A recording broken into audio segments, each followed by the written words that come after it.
வணக்கம். இந்திரா கிச்சன்லேருந்து இந்திராமா பேசுகிறேன்.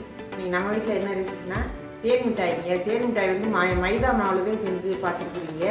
இப்போ இட்லி மாவில் எப்படி செய்யலாம், ஆரோக்கியமான இட்லி மாவில் வந்து எப்படி செய்யலான்னு பார்க்கலாம் வாங்க.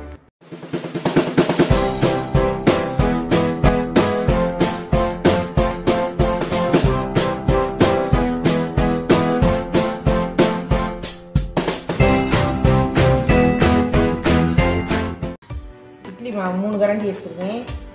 ஒரு 2 ஸ்பூன் நெய் எடுத்துருக்கேன். பாருங்கள், நெய்யெல்லாம் கம்மியாக தான் இருக்கும். நெய் வந்து சும்மா தேவைக்காக ஊற்றிக்கிறேன். வேணும்னா ஊற்றிக்கலாம், வேணாம்னா விட்டுறலாம். ரோஸ் எசன்ஸுங்க. நம்ம ஃபுட் கலர் சேர்க்கக்கூடாதுங்கிறதுக்காக இந்த மாதிரி சேர்த்துக்கலாம். ஒரு 3/4 கப்பு சர்க்கரை. கொஞ்சம் சர்க்கரையை வந்து ஒரு கிண்ணத்தில் போட்டுக்கலாம். ஒரே 1 கப்பு தண்ணி. இது ஊறிட்டு இருக்கட்டும். இப்போ வந்து நம்ம இந்த ரோஸ் எசன்ஸ் வந்து நம்ம கொஞ்சம் சேர்த்துக்கலாம்.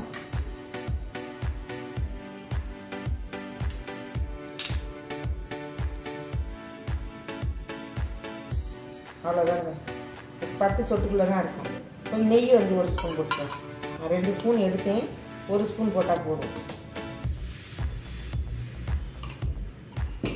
இப்போ இதை வந்து இந்த மாதிரி ஒரு விஸ்க் வச்சு நல்லா கலந்து விட்டுக்கணும்.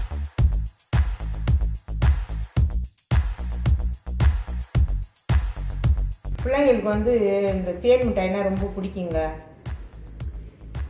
பிள்ளைங்களுக்கும் இல்லை, எல்லாருக்குமே பிடிக்கும். நான் முன்னோர்கள்லாம் வந்து நாங்களாம் ஸ்கூலுக்கு போகும்போது 1 பைசா 2 பைசா வாங்கி சாப்பிட்ருக்கோம்.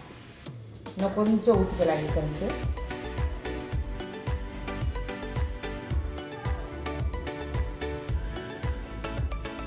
இட்லி மாவு வந்து நல்லா திக்காக, கொஞ்சம் நல்லா திக்காக அந்த மாதிரி இருக்கணும். ஃபுட் கலர் சேர்க்காம இந்த மாதிரி ரோஸ் மில்க், நம்ம ரோஸ் மில்க் செய்கிறதுக்கு வாங்குகிறோம் இல்லைங்களா, அந்த எசன்ஸ் இருந்தால் போதும். நம்ம இந்த ஃபுட் கலர்லாம் வேண்டாம், அது வந்து குழந்தைங்களுக்கு ஒத்துக்காது. அதுக்காக தான் உங்களுக்கு இந்த ஆரோக்கியமாக நான் வந்து இந்த மாதிரி செய்வேன்.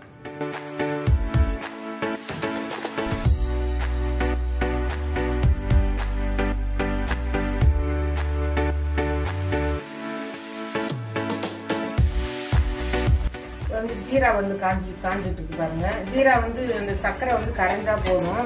நான் அதுலேயும் கொஞ்சம் ஃபுட் கலர் தான் கொஞ்சம் ஊற்றிருக்கேன். அதாவது ரோஸ் எசன்ஸ் ஊற்றிருக்கிறேன். இது நல்லா சும்மா லைட்டாக ஒரு 5 நிமிஷம் கொதிச்சா போதும். பிசு தன்மை அதெல்லாம் வரணுங்கிறதால அந்த சர்க்கரை கரைஞ்சாலே போதும். இது ஒரு பக்கம் கொதிச்சுட்டு இருக்கட்டும். இப்போ நம்ம எண்ணெய் காஞ்சிச்சு, நம்ம இதை வந்து போட்டுக்கலாம். தேன் மிட்டாய்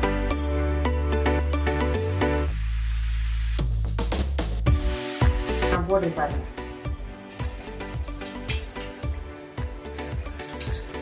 அதாவது ஒரு சின்ன அரைநெல்லிக்காய் இருக்கும் பாருங்க.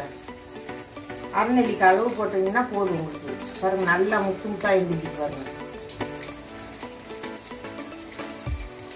அடுப்பு வந்து நான் என்ன காஞ்ச உடனே நல்லா சிம்மில் வச்சுக்கோங்க. இது ரொம்ப ஈஸிங்க. 5 நிமிஷத்தில் பிள்ளைங்களுக்கு செஞ்சு கொடுத்துடலாம்.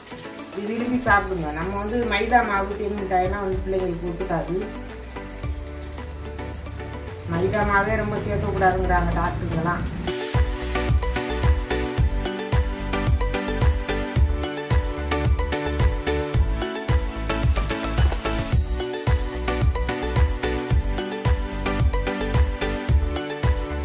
அருமையான இட்லி மாவு வச்சு நம்ம வந்து சுவையான தேன் மிட்டாய் பிள்ளைங்களுக்கு செஞ்சு ஆரோக்கியமாக கொடுக்கலாங்க.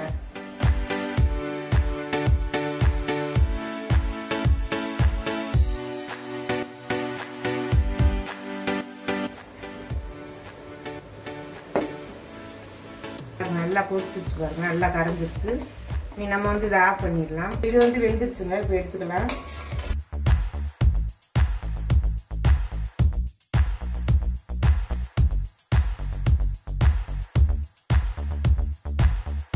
இட்லி மாவில் வந்து தேன் மிட்டாய் அருமையாக செஞ்சு முடிச்சாச்சு பாருங்க. நல்லா ஜூஸியாக சூப்பராக இருக்கு பாருங்க. சர்க்கரையை வந்து அதில் கொஞ்சம் போட்டுக்கலாம்.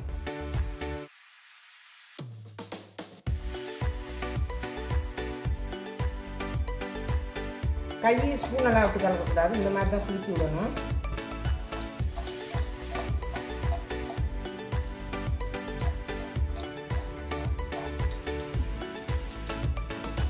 பாருங்க, அருமையான தேன் மிட்டாய் ரெடி ஆயிடுச்சு. அருமையாக இருக்குது பாருங்கள், ஜூஸியாக இருக்குங்க. ஜூஸியாக இருக்கு பாருங்கள், வடிச்சா வடிஞ்சு பாருங்க, அருமையாக ஜூஸியாக இருக்கும் பாருங்க. ஆமாம், சாப்பிட்டு பாருங்க. இந்த ரோஸ் எசன்ஸ் வந்து அவ்வளோ வாசனை நல்லா இருக்குது, சூப்பராக இருக்கும். பிள்ளைங்களுக்கு செஞ்சு கொடுங்க, அது ஆரோக்கியமானது. இட்லி மாவு செய்கிறது, உளுந்து அரிசி எல்லாமே சேர்ந்துருக்கு. இந்த வீடியோ உங்களுக்கு பிடிச்சிருந்ததுன்னா லைக் பண்ணுங்கள், ஷேர் பண்ணுங்கள், சப்ஸ்கிரைப் பண்ணுங்கள், பெல் பட்டனை கிளிக் பண்ணுங்கள். இந்திரா அம்மாவுக்கு சப்போர்ட் பண்ணுங்கள். நன்றி, வணக்கம்.